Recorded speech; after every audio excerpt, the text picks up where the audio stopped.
2010 was another year in which the Universal Peace Federation continued to show its deep commitment to building a world of peace.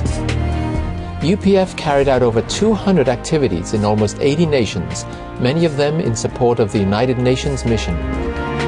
Through its global network of individuals and organizations, the Universal Peace Federation is dedicated to building the culture of peace. UPF has been bringing together people from all walks of life, building partnerships for peace.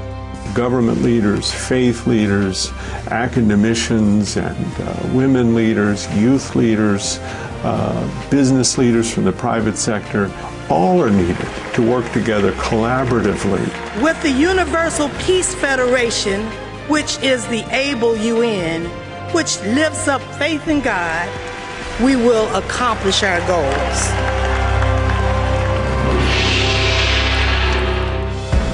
International leadership conferences held in over 20 nations inspired prominent figures with the founder's vision of one family under God.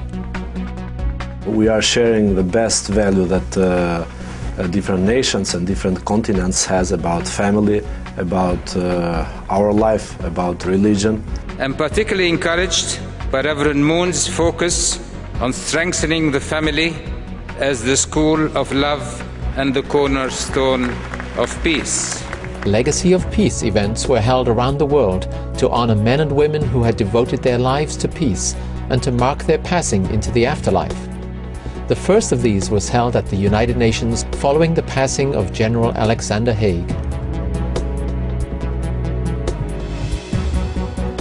All 12 regions of UPF held events throughout 2010 to commemorate special UN Peace Days.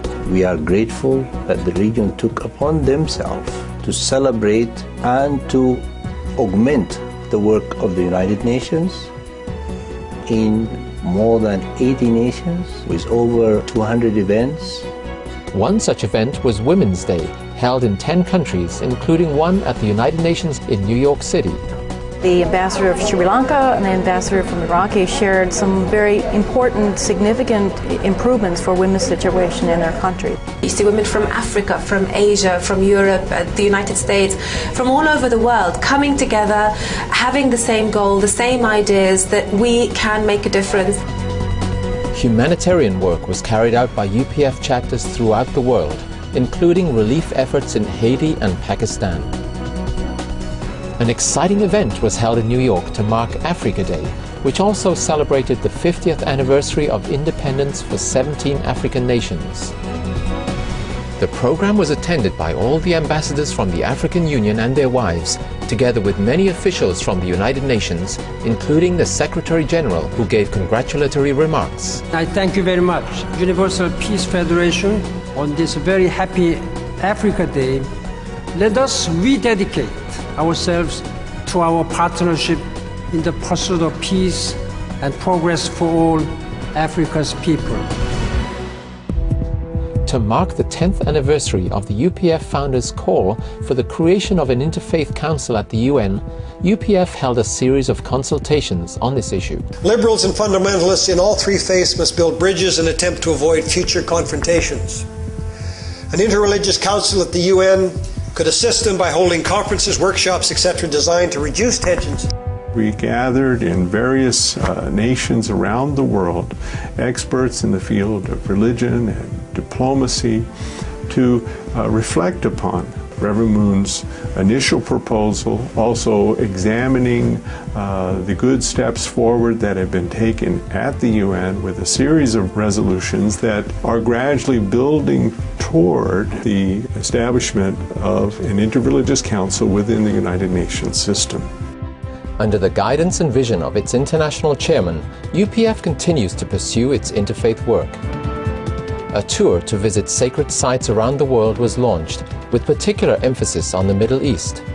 Interaction with religious leaders is very full of love and heart and a desire to inherit the rich tradition and to cooperate, collaborate into doing something great. A series of world assemblies gathered delegates to further promote an interfaith presence at the UN. 194 nations have decided to gather here to reach out solutions that are going to give the world peace. I worked in the UN for more than 30 years. To see such a large effort from the grassroots to support the UN, I feel that to reach peace, it is possible in my lifetime. In order to usher in a new era of universal peace, and in order to establish a United Nations that brings an end to war, conflict, poverty, suffering, and injustice, we must receive God's word and God's guidance, and we must know God's providence. That is why we gather here tonight at this World Assembly. UPF's founder appealed to all present to continue striving for peace and unity in their nations. He gave a dynamic, inspired speech, calling us to look deep within ourselves as well as to think about the world situation and how UPF can be that agent of change.